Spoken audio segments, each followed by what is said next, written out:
Hi everyone, Toothany Phones Tano here, the internet's busiest music nerd, and it's time for a review of this new Baby Keem album, Casino. West Coast rapper, singer, songwriter, producer, Baby Keem, dropping his long-awaited sophomore album here, a record that's been around like 5 years in the making, which is a very unlikely output pace for an artist of his generation, especially given the massive breakout year that he had back in 2021 with his debut album. And he does address the somewhat dodgy progression in a bar or two here, but Baby Keem himself did have a kind of, I'll say, a peculiar come-up. Sure, it is true that Baby Keem was active and honing his craft for a while before the release of the Melodic Blue, but you can't really deny the fact that an endorsement from his cousin, the one and only Kendrick Lamar, is kind of like, you know, a rap cheat code. Also dropping his 2 commercial projects thus far on Kenny's PGLANG label. But to Keem's credit, he is most definitely not squandering the opportunity, because the Melodic Blue, while not a perfect record, was a project that showcased a lot of potential between Keem's growing production chops and his very unique vocal delivery. He's clearly an artist from the outset who emphasizes expressiveness and eccentricity over technical proficiency, which I think makes him a great collaborator for Kendrick when these two do happen to hop on the same track. Or when they're teaming up behind the scenes too, because clearly these guys influence each other's flows and styles from time to time. But yeah, when these guys are formally working on a track together, I think they tend to bring the best out in each other, resulting in tracks that are artful, catchy,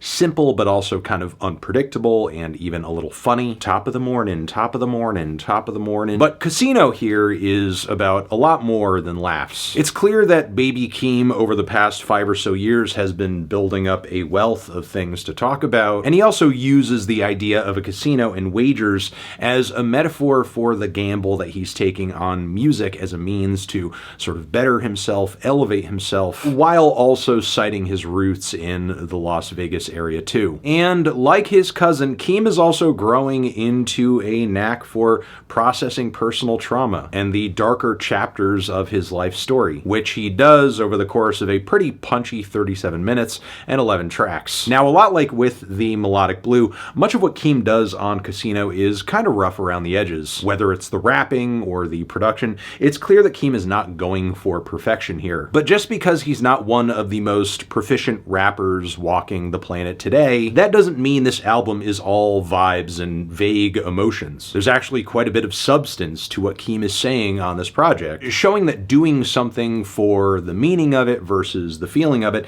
it's not mutually exclusive. The opening track, for example, is a great tone setter for this project emotionally, and showcases Keem expressing some genuine feelings of regret over some very sad vocal chops, talking about past family members, and also feeling like he selfishly handled his newfound fame and money when he did actually hit it big, possibly suffering from a level of paranoia due to turbulent relationships that he had with people like his mother. And even as he is at a certain peak in life at the moment, he can't really hide how these decisions are haunting him today. Then after this, we hit the title track, which is a jackpot of a song, a really raw, wild, emotional trap banger with a lot of ups and downs. Lyrically and sonically, I feel like this song, what culminates here is a lot of the best moments from Melodic Blue, but it's all kind of encapsulated into this one moment and turned up to 11. You have rumbling bass, crispy claps, really thick, dense, fuzzy synth licks. Meanwhile, on top, we're getting Keem's very tense, squeaky, animated flows, where this man does not give a fuck if his voice cracks. I mean, he's just leaning into it, regardless of how nerdy or dorky or weird it sounds, and yet still, he is able to convincingly pull off verse after verse that's kind of painting all of these fast thrills he's experiencing in life, but then also touching upon moments where he's hitting rock bottom, talking about his estrangement from his father, and somehow it all just kind of works together. Though I will say, the bar about she having a man and holding like Solana did kind of stick out like a stinker. I mean, crypto bars in 2026, give me a break. Also, I'd be remiss if I did not mention the crazy-ass beat switch in the second half of this thing, with those little tiny baby weird cartoony vocal chops. Again, perfect example of the way Keem's production choices perfectly just mirror and reflect his lyrical style, his vocal style, because it simultaneously sounds sick as hell, but then also Saturday morning cartoon. Then we get Birds and the Bees, which is one of several cuts on this record where Keem really flexes his pop sensibilities with a few auto-tuned vocal leads and some really catchy refrains. The track is way more Romeo than I thought he would get on this album, and somehow he plays into this vibe well. Between this and the even more sugar-coated Dramatic Girl, I don't know if these songs reflect like my favorite side of the album, but this is definitely a direction I could see Keem getting better at in the future, especially considering how many improvements we're seeing on other fronts on this album in compared to the Melodic Blue. Good Flirts is another collaboration with Kendrick as well as Momo Boyd, and they kind of continue their history of silly crossovers here, with Kendrick literally dropping bars about there being a platinum plaque in that coochie. It's just what happens when the coochie has replay value, you know? Plus his opening bars on his verse have a really nice common nod thrown in there. But despite its sense of humor, this is genuinely a romantic and sweet track where Keem really does nail the vocal lines and overall sentiment and feeling you would want from a song like this without having to gussy it up so much that it sounds like, you know, a one-to-one carbon copy of like a radio song from the 2000s. And this, of course, is another great contrast from the following House Money. We're going emotional moment, banger, sweet track, banger, sweet track, banger. But yeah, this one also features a kind of short Kendrick appearance and interesting flow as well, one that feels very familiar. Couldn't quite place what I think his reference point here is. One of the closest things I could think of was Future's feature on Flex Up that also has Playboy Cardi and Lil Yachty on it, but then he also kind of finishes this series of lines off with this one little vocal harmony that feels lifted from an Eminem song. It's a culmination of a few different things for sure, but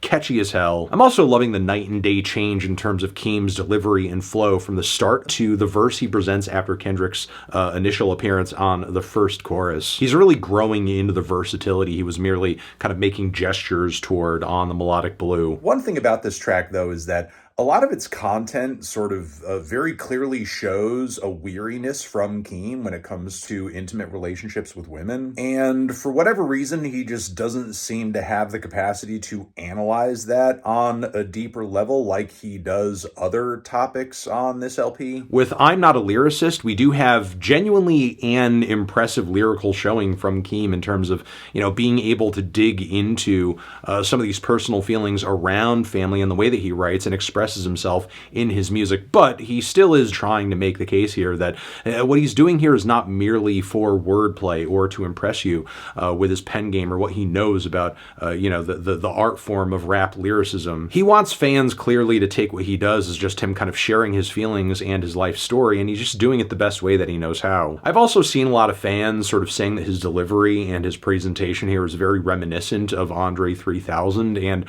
while I do think there is very clearly a connection there, I kind of read his performance here as being a lot more influenced by Kendrick's Section 80. It's definitely not as like up in his nose or as like over the top as some of his other performances here. This is like really serious Keem. It's not baby Keem, it's like teenage Keem. But right after this, we are thrown directly into another kind of lighthearted cut, Sex Appeal, featuring none other than Too Short. Yes, Too Short appearing on this album, interestingly enough. And while I do think this track has genuinely catchy bones to it, the song is more kind of goofy than it is sexy, with some of Keem's lines going on about, you know, too much sex appeal, sounding almost as if like, I don't know, I just envisioned this is how Nardwuar would rap the track if he were made to. Still, even with these kind of strange bits here, Keem does get another couple of very serious tracks off afterward, like Highway 95 Part 2. The dichotomy on this record continues to be crazy because this is really a heart-wrenching track where Keem really goes in and focuses on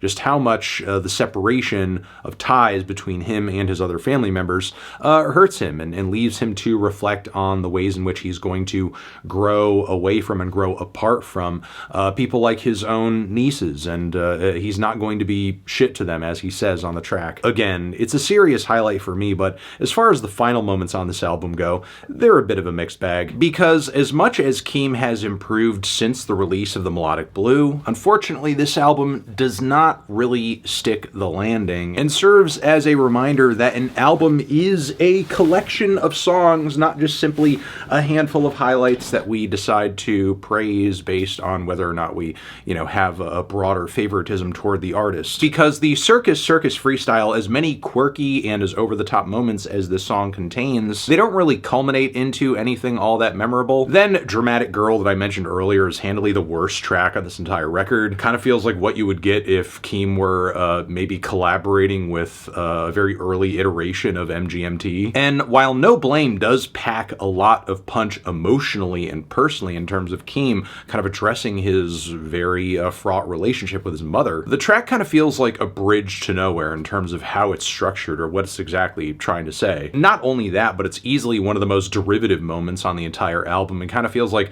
this is something Kanye would have done in like the late 2000s maybe. So yeah, once again, while Keem does show a lot of artistry and personality and is certainly digging deeper emotionally and lyrically on this record than he did on the Melodic Blue, there's definitely some finer details that were very much glossed over in the process of making this album, and Keem's amateurish flair doesn't always serve the music he's trying to create too. Finally, while this doesn't personally bother me, the similarities that you can hear on this record between Keem and Kendrick Lamar, at least in terms of what Kendrick has been doing in his latest material, I appreciate the way they influence each other, inspire each other, that artistic symbiosis. But after having heard this project, it does feel like Kendrick is raiding Keem's stash a little bit on this one, and now as a result he's left here having to hit us with these inflections and these vocal ideas that have already reached like a mainstream saturation. So the novelty that some of these ideas could have had a few years ago is now gone. So yeah, again, while I do see this record as Keem stepping up beyond what he did on his last album, its final moments leave a kind of bad taste in my mouth, and this does not feel like the quality of album that we have been waiting for all this time. And I worry that if it takes another 5 years for Keem to put out another record with only very minimal improvements, then we could end up in a place where the full potential of his success has kind of passed him by. Which is why I'm feeling a light to decent 7 on this album. Transition, have you given this record a listen? Did you love it? Did you hate it? What would you rate it? You're the best, you're the best. What should I review next? Hit the like if you like, please subscribe, and please don't cry. Hit the bell as well. Over here next to my head is another video you can check out. Hit that up or the link to subscribe to the channel. Anthony Fantano, Baby Keem, forever.